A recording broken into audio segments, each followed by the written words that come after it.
The Ministry of Local Government is making an extra effort to get more homeless people into shelters.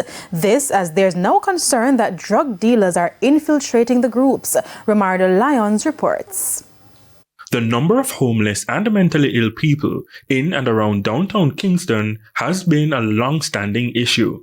Sidewalks often lined with these individuals, and in the vicinity of the Supreme Court on King Street, the number keeps rising. But now, an even bigger issue, drug addicts and dealers are now posing as homeless individuals to disseminate drugs. The police have indicated the concerns as it relates to those who are involved in drugs and use the street for their cover to do unlawful acts. Mr. Mackenzie says the number of homeless people in the space has increased. A lot of them have been getting the support. They have raised concerns about the treatment that they get when they go to a facility in downtown here.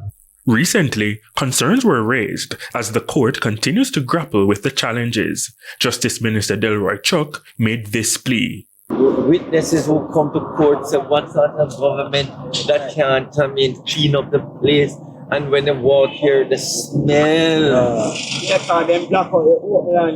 No, but the point about it, when they come here, can you imagine international visitors come here and when they walk, they're just smelling.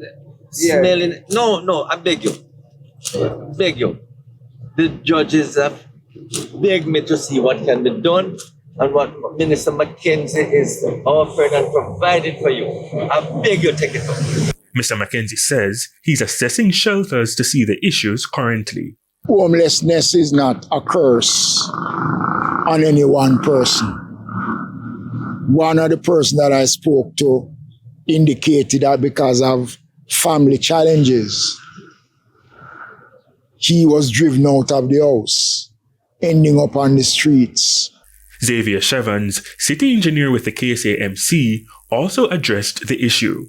We are here to support the minister in his cause to ensure that this area remains free, clean and clear, and persons feel free to traverse day and night without persons being harassed by the homeless. Romardo Lyons, TVJ News.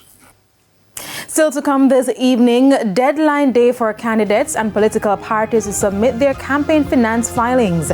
And in business news, Jamaicans now have to dig deeper in their pockets to afford goods and services as prices climb. Stay with us, we'll be right back.